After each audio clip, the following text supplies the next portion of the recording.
पहले ही मेरे पास आ गया था प्रश्न पत्र जो रटाया गया 100% वही थे सवाल। किसी के फूफा ने तो किसी के जीजा ने करवाई थी सेटिंग। शिक्षा मंत्री नहीं हमारे देश को है परीक्षा मंत्री की जरूरत। नीट पेपर लीक मामले में पहली बार हुआ अब तक का सबसे बड़ा खुलासा।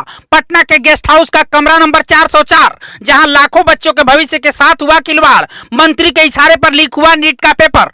नीट पेपर लीक मामले में हिला देने वाला जो खुलासा हुआ है उसे के बारे में जानकर आपका शिक्षा व्यवस्था से यकीन उठ जाएगा। एक मंत्री के इशारे पर कैसे लाखों बच्चों की जिंदगी से खिलवाड़ किया गया, कैसे गेस्ट हाउस के कमरा नंबर 404 से पेपर लीक कराया गया, जानकर आप हैरान रह जाएंगे। सरकार में अब शिक्षा मंत्री नहीं देश को एक परीक्षा मंत्री की जरूरत है। किसी के फूफा ने तो किसी के जीजा ने सेटिंग कराई। ऐसा पहली बार हुआ है जब 68 स्टूडेंट टॉपर बने। उन्हें 720 में से कुल 720 अंक मिले। टॉपर की लिस्ट देखकर देश का सिर चकरा गया कि आखिर ऐसा कैसे हो सकता है। बवाल के बाद पता चला कि ग्रेस मार्क देकर बच्चों को टॉपर बनाया गया। लेकिन कहानी यही खत्म नहीं हुई। असली खेल तो कहीं और से हुआ था जिसमें मंत्री से लेकर इंजीनियर और डिपार्टमेंट के दर्जनों करप्ट अधिकारी शामिल थे। पेपर लीक मामले में पटना में 13 लोग गिरफ्तार हुए जिसमें 4 छात्र शामिल हैं। पुलिस छानबीन में पता चला कि पेपर लीक हुआ था और गिरोह ने बच्चों को पास कराने के लिए लाखों रुपए वसूले थे।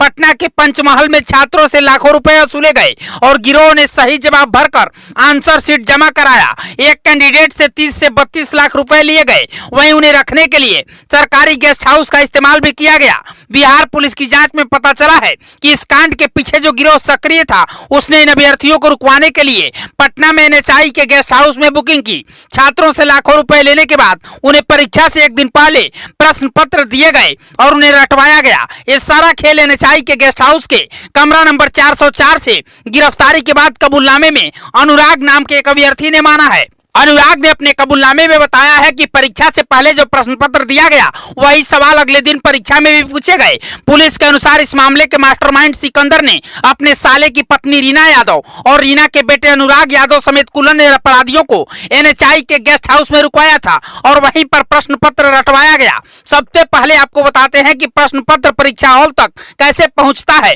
और कैसे पेपर लीक होता है। नीट यूजी 2024 के 32 पन्नों का बुकलेट था। हर बुकलेट पर सीरियल मोटे मोटे अक्षरों पर लिखा होता है। ऐसी लिखावट प्रिंटिंग प्रेस में ही पूरी होती है। इसके बाद इन सभी बुकलेट को वेयर हाउस और फिर वहां से जिला मुख्यालय तक पहुंचाया जाता है। प्रिंटिंग प्रेस से लेकर जिला मुख्यालय तक पहुंचाने के क्रम में प्रश्न पत्र की सुरक्षा के चाक चौबंद इंतजाम होते हैं।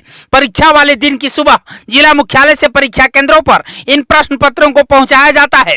नीट पेपर लीक मामले में पटना के जूनियर इंजीनियर सिकंदर यादव को पकड़ा गया है जिसने अपने भतीजा अनुराग यादव के लिए पेपर लीक की सेटिंग कराई। इसी तरह से किसी के जीजा ने तो किसी के फूफा ने सेटिंग कराई और लाखों बच्चों की जिंदगी से खिलवाड़ किया गया।